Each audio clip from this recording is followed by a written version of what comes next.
ازيكم يا جماعة، عاملين ايه؟ النهاردة هننظف مع بعض الغسالة. حبيت انوع معاكم كده من الفيديوهات، وجايبه لكم طريقة حلوة قوي تنظيف الغسالة. دورة الغسالة لازم تعمليها كل شهر. بجد هتستفادي بإذن الله من الفيديو ده. متنسينيش بقى باللايك والاشتراك في القناة لو مشتركتيش. ويلا كده نشوف هننظف الغسالة بتاعتنا ازاي. كلنا طبعا بنشتكي لما الغسيل يقعد شوية في الغسالة وما ننشروش، بيبقى ريحته فيه كمكمة كده وريحة مش حلوة، وبنبقى زعلان قوي عشان احنا حاطين مسحوق كويس ومعطر، فما بيبقاش فيه اي حاجة خالص من الحاجات دي، وبنلاقي الغسيل ريحته مش حلوة. ايه سبب ان الغسيل ريحته مبتبقاش حلوة؟ علشان الغسالة انت مش بتنضفيها وما بتعملهاش دورة الخل. دورة الخل يا بنات مهمة جدا جدا. بصي هنا الغسالة لازم تمسحي كده بعد كل غسلة، تنشفي كده من المية، تنشفي المية دي من الكاوتشة، كاوتشة الغسالة. تحافظي عليها وتعيش معاكي فترة أطول، تبقي تنشفيها كده بعد كل غسلة. وكل شهر لازم تعمليها دورة الخل دي يا بنات، مهمة مهمة مهمة. بالشكل ده أنا بنشف كده المية، وطبعا بيبقى فيه رواسب كده زي ما انت شايفة.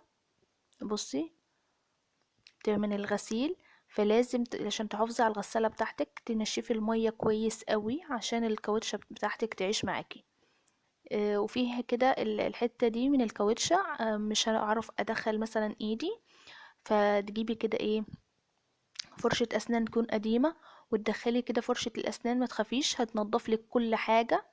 تكون فرشة اسنان يعني تكون قديمة، تستخدميها كده لتنظيف الغسالة بس. وكمان انصحك بانك تستخدمي المسحوق يكون جل، ما يكونش البودر ده. الجل افضل بكتير، بيحافظ على الغسالة وعلى المروحة بتاع الغسالة، وما يبقاش فيه تكتلات كده في الغسالة. انما لما يبقى المسحوق جل بيكون احسن وافضل يعني، وبيحافظ عليها اكتر، وبيديك نفس النتيجة على فكرة، ونتيجة كويسة قوي. بالشكل ده هبقى الف الفرشة كده داير ما يدور، هتنضف لي من جوه كويس جدا زي ما انت شايفة كده. بصي بتطلع حاجات بلاوي. انا بنضفها كده كل شهر، فانت لازم كمان تنضفيها كده بالشكل ده كل شهر، هتعيش معاكي فترة اطول، وهنحافظ على الغسالة بتاعتنا. بصي من كل حتة كده، الحتة اللي انا مش عارفة اطولها بعمل لها بالفرشة، وبعد كده منضفناها كويس قوي ونشفنا المية اللي في الكاوتشة. هنيجي كده عند الفلتر. الفلتر لازم يا بنات يتنضف كل شهر قلتلكم. بصي هنفتحه ازاي، عشان في ناس ما بتعرفش تفتحه. في ناس الباب بتاع الفلتر كده بيتفتح اول ما تضغطي عليه ضغطة كويسة، انما هنا انا لازم افتحه كده بحرف حاجة او بسن حاجة. واجي فاتحاه كده. بصوا هنا المكان ده بنلفه عكس عقارب الساعة بالشكل ده، وابتدي بقى ايه الف زي ما انتوا شايفين كده. هينزل معانا بصوا كمية مية ريحتها مش لطيفة، وممكن تلاقي جنيه وعشرة جنيه، وتلاقي بصي اللي قلبك يحبه هتلاقيه في الفلتر ده. لازم لازم تنضفيه كل شهر، عشان ده من ضمن برضو اللي بيخلي ريحة الغسيل مش حلو. بصي احنا لقينا ايه؟ لقينا جنيه، بصي شكله عامل ازاي، كان ممكن يبوظ لي الغسالة. بصوا شكل الفلتر عامل ازاي. المفروض اني انا منضفاه من الشهر اللي فات، بيلم حاجات مش حلوة خالص وريحته مش لطيفة، لازم يتغسل كويس قوي.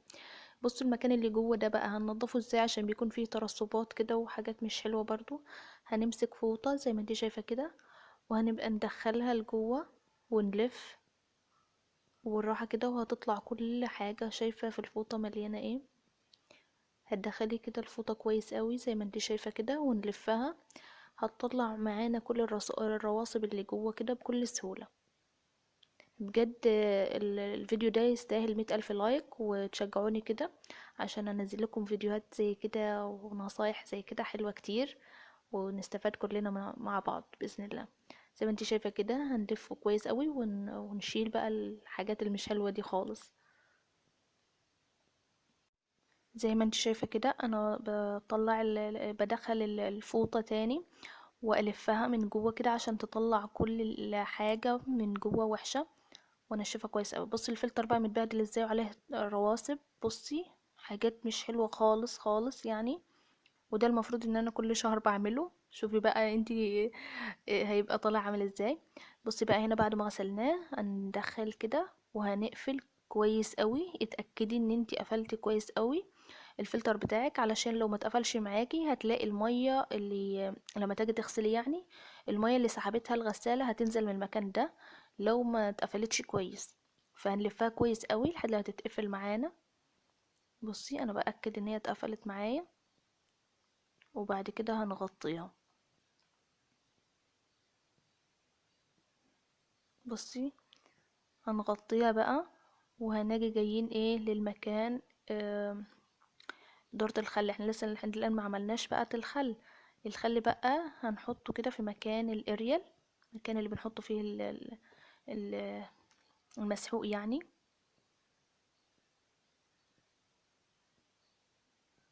هنحط كده ايه كوباية مليانة من الخل، هنحطها في المكان ده. وهنشغل الغسالة على وقت يعني يكون أطول وقت عندك، وتظبطي الحرارة بتاعتها، درجة الحرارة تكون على 40 مثلا.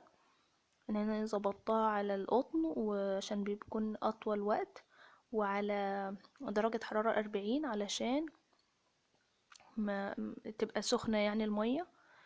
وبس كده، ونشغل الغسالة بتاعتنا بقى تاخد الغسلة بتاعتها كاملة.